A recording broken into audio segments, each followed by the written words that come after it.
Gente, eu até classifiquei alguns argumentos aqui para não deixar esquecer nada, tá? Em primeiro lugar, o problema dessa fala, ao meu ver, não é reconhecer que existem sim questões espirituais ou psicológicas que podem afetar a vida financeira de alguém. Ah, isso não é problemático.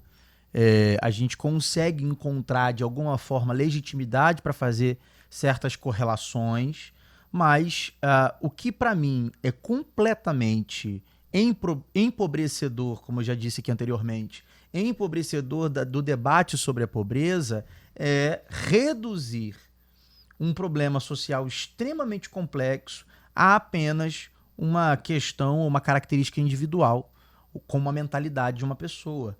A pobreza envolve questões muito importantes como educação, mercado de trabalho, patrimônio, herança, território, oportunidade, acesso a serviços, não é? A acessibilidade também, por que não dizer? Vamos falar aí de pessoas que possuem aí complicações para ter acesso, inclusive, a certas atividades, não é, de trabalho, enfim, reduzir tudo isso, todas essas circunstancialidades, a performance de um indivíduo, ou seja, ter a mentalidade certa, ter o pensamento correto, é um problema e me faz, inclusive, lembrar da reflexão de um filósofo sul-coreano muito importante para entender a questão da pobreza, que é o filósofo Byung-Chul Han. Ele analisa o quanto que a sociedade moderna ela vive uma influência muito forte de uma corrente de pensamento chamada neoliberalismo. Tá? O neoliberalismo é uma corrente de pensamento que construiu uma sociedade do desempenho. E o que significa isso? É uma racionalidade que tende a transformar cada um de nós em uma espécie de empresa de si mesmo. A gente é empresário de si mesmo. Então, eu preciso investir em mim mesmo, melhorar, produzir, performar, alcançar resultado, e o sucesso depende só da minha performance. Não depende de mais nada. Eu preciso acreditar em mim mesmo. Né? E há uma semelhança muito grande com esse tipo de discurso que é neoliberal, que não nasce nas páginas das escrituras, com o discurso de muitos pregadores hoje em dia, que usam a Bíblia a serviço dessa agenda neoliberal. E aí, a lógica neoliberal é a lógica que ensina o seguinte, olha, o teu sucesso ou o teu fracasso depende da tua forma de pensar, não é? Depende do quanto que você trabalha enquanto outros dormem, não é? Depende do quanto que você está disposto a sair de certos ambientes. Porque se você é pobre, existe algo de errado, sabe aonde? Em você.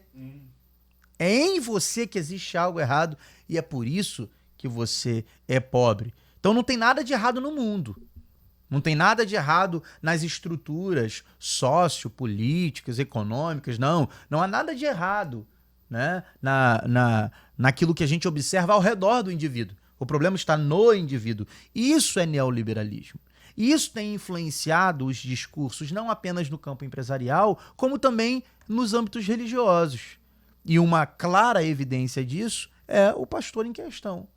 É uma clara evidência do quanto que esse pastor não obedeceu à recomendação paulina escrita em Romanos 12, versículo 2. Não vos conformeis com este mundo.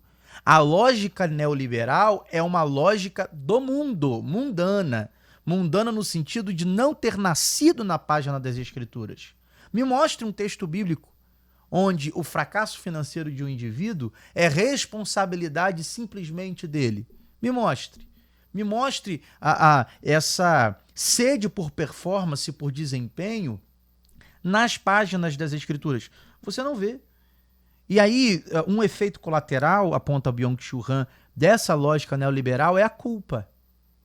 Porque como a minha pobreza depende exclusivamente da minha performance como indivíduo, então se eu não conseguir comprar o carro que eu queria, a culpa é só minha. É só minha. E aí, pastor Dário, talvez uma das maiores fraturas na lógica neoliberal foi a pandemia. Foi a pandemia. Porque a pandemia lembrou o indivíduo moderno que certas coisas não estão no controle dele. Certas coisas ele não controla.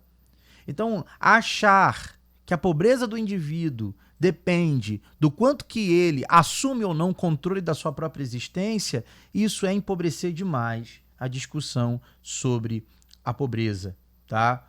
É muito perigoso quando o pobre deixa de ser simplesmente alguém que enfrenta uma condição social difícil e, além disso, ele tem que ser diagnosticado como doente, entendeu? Como um indivíduo improdutivo, ele usa essa palavra, como um indivíduo improdutivo, alienado e espiritualmente deficiente. Aí eu faço uma pergunta, né? A doméstica que trabalha na casa dele, não é? E aqui assumindo que talvez trabalhe, essa mulher, ela é improdutiva? Porque ela não é rica. Porque se fosse, não estaria trabalhando com o que trabalha. E se ele consegue produzir, entre aspas, o que produz, é porque tem alguém que ele está chamando de improdutivo que está cuidando da casa que ele não cuida, para ele poder produzir. Então esse discurso, ele é um discurso não só raso, como perverso. Não só raso, como perverso. Para ele produzir em Alphaville como ele produz, ele tem que ir almoçar no restaurante que ele almoça e ser servido por um garçom. E aí? Esse indivíduo é improdutivo? Porque esse indivíduo é pobre. Porque se não fosse pobre, não seria o garçom que é. Verdade. Então, para ele ser produtivo do jeito que ele é produtivo, ele depende de um monte de improdutivos, né? Porque se ele tivesse que todo dia fazer o que esses improdutivos fazem, ele não estaria produzindo o quanto ele produz. Olha quanto que essa mentalidade é furada, tá? A Bíblia não nos autoriza a ter esse tipo de pensamento, tá? Jesus não ensinou que pobreza é prova de doença espiritual, porque se assim fosse, né, ele seria considerado doente, segundo a lógica neoliberal, né? Ele, como Galileu, que foi, estava longe de ser um indivíduo notável economicamente do seu tempo, tá? E Tiago, principalmente, né, o autor das Escrituras, um dos autores das Escrituras do Novo Testamento, quando fala sobre encontrar pobres dentro da comunidade cristã, não apenas educa, não é? Não apenas olha para os pobres e diz para os pobres para eles mudarem de mentalidade. Pelo contrário, ele denuncia aqueles que tratavam os ricos melhores do que os pobres, mostrando aí, então, que a comunidade cristã deveria ter uma mentalidade diferente daqueles que estão no mundo, daqueles que são movidos pela lógica da produtividade e do acúmulo.